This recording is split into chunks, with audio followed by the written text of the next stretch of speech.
Oi, tudo bem, gente? Bem-vindas e bem-vindos à nossa troca semanal, ao nosso bate-papo. E para essa semana eu desejei abordar com vocês um tema que hoje em dia está bem alta, né? Que é a questão da mobilidade articular.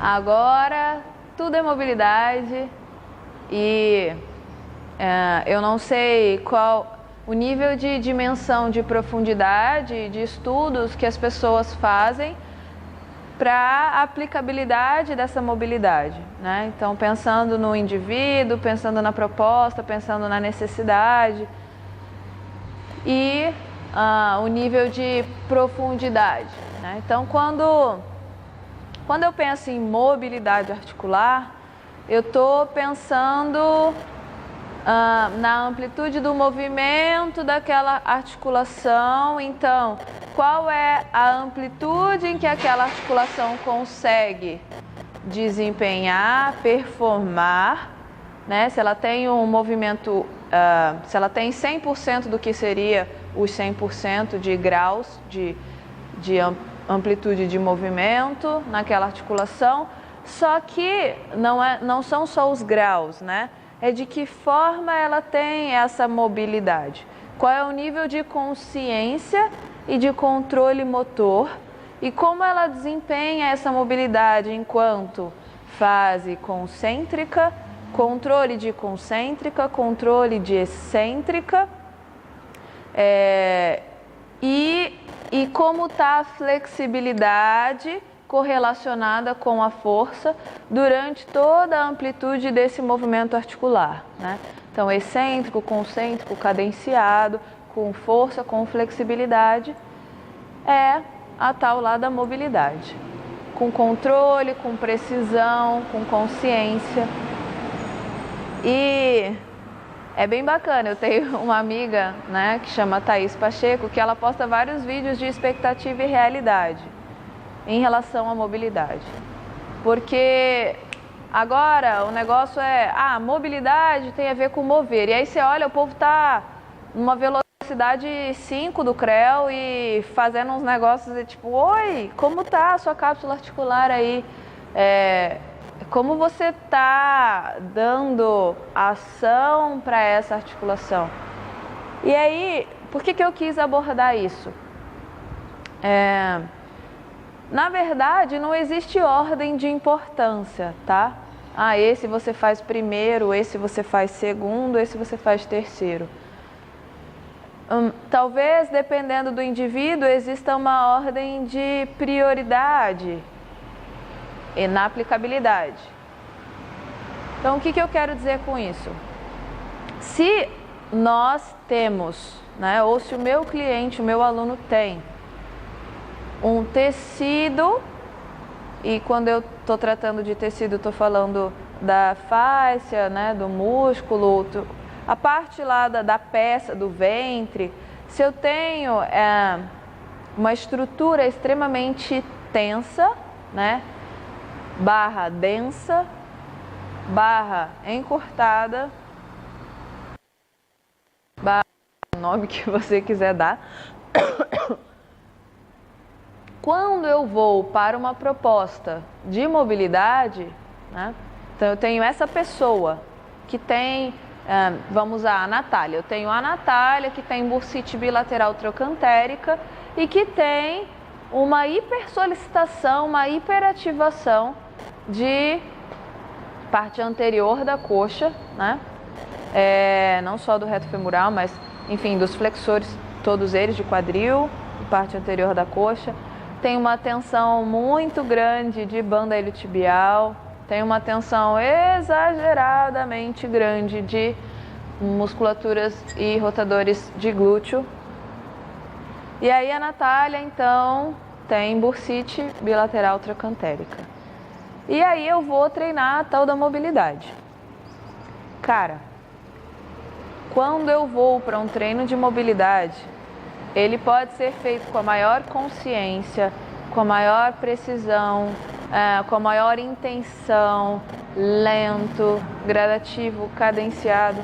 Quando eu acabo o treino de mobilidade, sério, vou revelar um negócio para vocês. Eu triplico a dor na minha coxa femoral.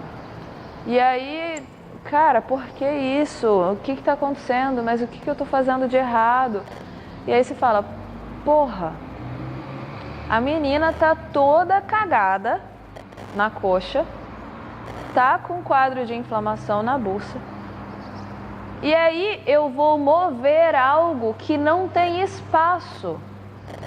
Então o que acontece? Quando eu tenho uma tensão, né, tecidual extremamente forte na peça, né, lá no membro, essa tensão, seja de trigger point, seja de fibrose, seja de encurtamento e falta de flexibilidade, ela vai sobrecair sobre tendões e ligamentos.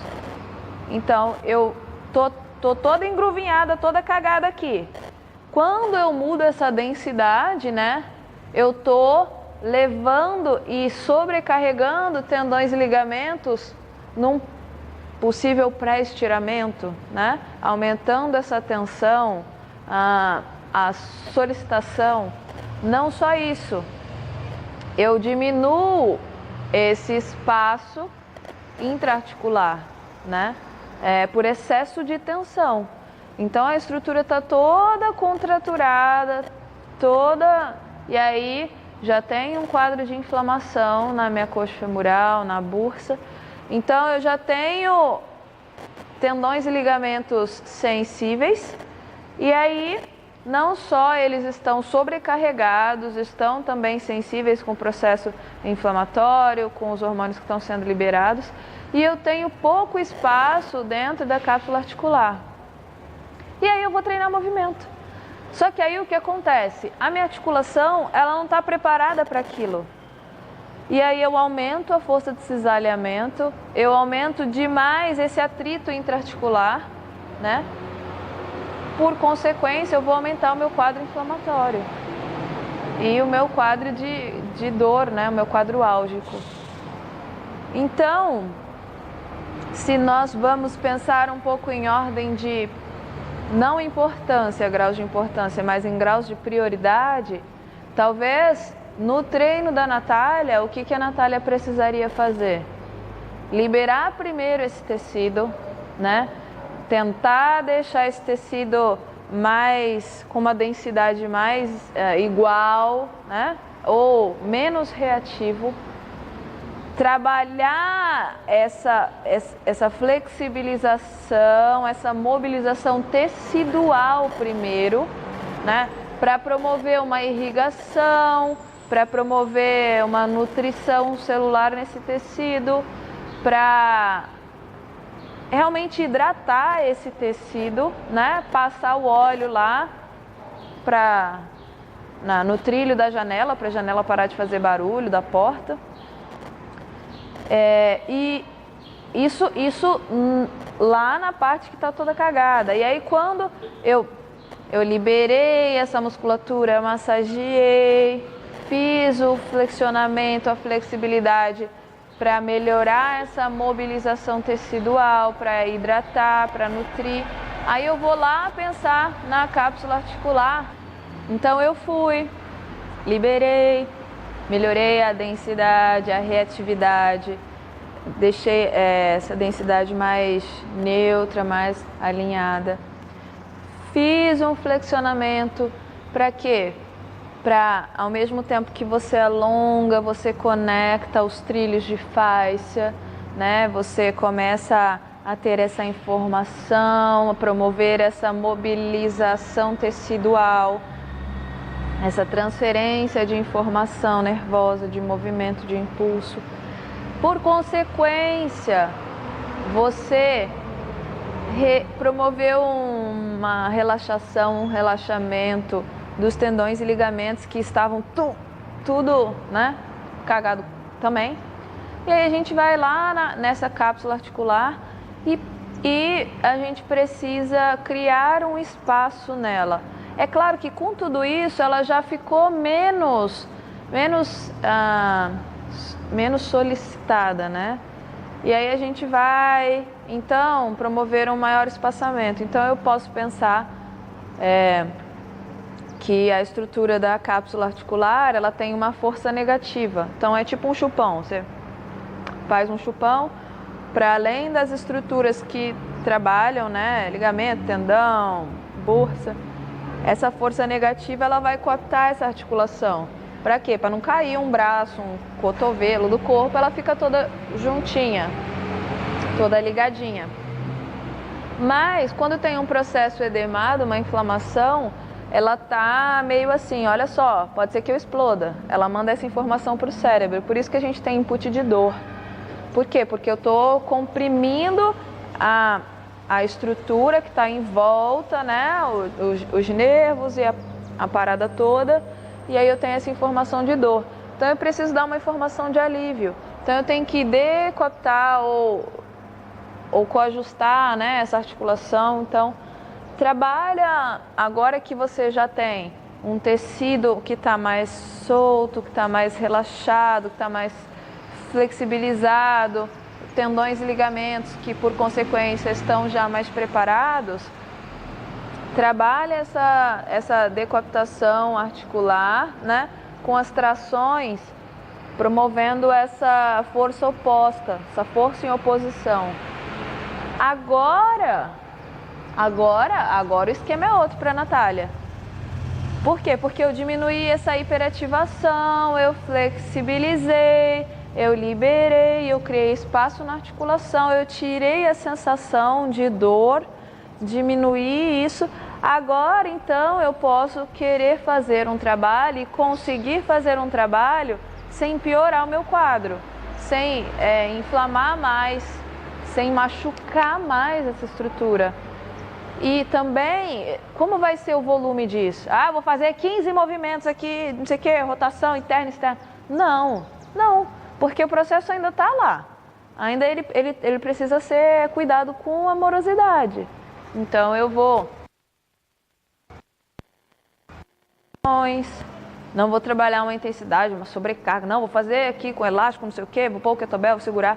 Não, vou começar só com o próprio corpo, o meu nível de consciência, o meu nível de trabalho, de intenção. E aos pouquinhos, fazendo essa evolução, esse processo gradativo, aí sim você vai ter uma ajuda na melhora do seu quadro. E é o que eu senti. Porque eu testo muitas coisas em mim, né? E eu tenho momentos em que meu quadril tá mais sensível, tá mais atritado, tá mais com dor, mais inflamado. Faço um acompanhamento com fisioterapeuta osteopata, faço a porra toda. Mas quando, por exemplo, quando eu tô na minha fase lutênica, né? Quando eu tô pré-menstrual ou menstrual, toda a estrutura ligamentar tendínea, todo o estresse, todo o emocional, e aí a produção hormonal, então já fica tudo cagado, né, alterado. E eu testei várias coisas. Vamos mobilizar, ou vamos só flexibilizar, ou põe aí, abre a porra toda e segura e fica. E vezes assim, do meu quadro piorar muito. E aí, ouvindo as palavras da Juota, que é, enfim, uma mentora e tenho ela no meu coração, admiro o trabalho que ela faz. Falei, cara, é óbvio isso, né? É claro que isso passa na mente de todos nós, mas às vezes a gente não para e vai juntando o quebra-cabeça, o puzzle, assim, e vai fazendo as coisas meio aleatórias. Tipo, vi aquilo lá, é legal, vou pôr na aula. Mas, tipo, aquilo lá é legal em que momento na aula? Antes do quê? Depois do quê? Porque às vezes a nossa intenção sempre será das melhores, né? Quando a gente pensa em trabalhar com saúde e bem-estar. Mas às vezes eu preciso pisar no freio e fazer uma autoanálise e olhar qual é a circunstância, o ambiente e falar, dá para eu aplicar aqui, isso vai ser legal assim. E digo isso pedir para minha amiga, me passa uma sequência de cars, alguma coisa mais para o quadril e, enfim, quem manja, né, de FRC, as paradas todas. E ela me passou a sequência, tipo, iniciante do iniciante, faz assim, me ensinou, mostrou, olha, a força são tantos %, você vai fazer desse jeito, faz nessa velocidade, com essa consciência, barará, piriri, parará. Cara, eu fiz tete a tete e o negócio começou a piorar. Falei, tem alguma coisa de errado. Aí, vou no meu fisioterapeuta, conversando com ele, eu tenho uma hiperreatividade, uma hipersolicitação e ativação de flexores e reto femoral muito grande. Tem uma tensão de rotadores externos do glúteo aqui e musculatura profunda glútea muito grande. Então toda vez que eu vou agachar, eu hipersolicito demais além da conta. Então, essa sobrecarga, mais a sobrecarga da frente, anterior, juntando tudo, mais a falta, né, de liberação e de hidratação nessa banda iliotibial, mas aí é para todos, até para Deus. E, enfim, esse conjunto, e a gente chegou... Calma, Nath. Primeiro vamos liberar, primeiro vamos flexibilizar, primeiro vamos aumentar o espaçamento articular. Agora, beleza. Agora você manda ver na parada que você vai ter ganho, você vai ter aumento de ADM, mas com saúde, com menos atrito, com menos cisalhamento, com menos inflamação. Então, a ideia hoje é trazer esse olhar para vocês, né? Às vezes a gente olha muitas coisas e perde o focal. A minha mãe até brinca, ela fala assim, ai, Natália, você é muito focal, você parece homem às vezes, você não consegue, tipo, mascar chiclete, chupar cana e andar de bicicleta. Eu não consigo mesmo. É aquilo, assim, é mó cabrestinho. Minha mãe, você tem que ampliar e olhar em volta e ver. E no way. A Natália não vai assim. Mas de certo ponto isso é bom em algumas coisas. Então, às vezes olhem mais focal, né? Para depois ampliar, né? Então começa menos, faz uma escala gradativa e vai mais. É muito legal estudar, é muito legal ver vídeo, sugestão de exercício, ouvir o que a galera está fazendo, como funciona para eles, qual é o público que eles estão aplicando que funciona para eles, mas se atenham ao propósito de vocês, ao público de vocês, às necessidades do público de vocês. Ai, Nath, mas se eu for pensar numa estrutura de aula que eu vou liberar, depois eu vou flexibilizar, depois eu vou decoaptar, para depois mobilizar, para depois aquecer, para depois treinar, preciso de 3 horas de aula. Então,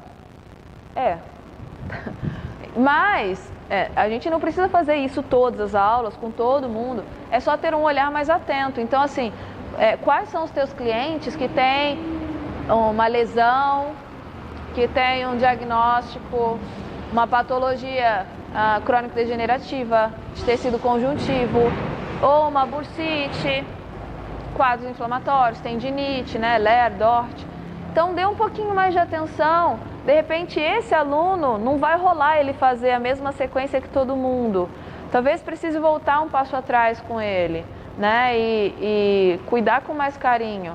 Porque a nossa intenção é sempre a das melhores, mas às vezes a gente pode cagar no pato, né? E a gente não quer isso. Se você gostou, sinaliza. Se tem dúvida, sinaliza. Se quer dar sugestão de conteúdo, sinaliza para nós, tá bom? Vai ser um prazer poder contribuir e estudar para abordar esses conteúdos com vocês. Fiquem com Deus!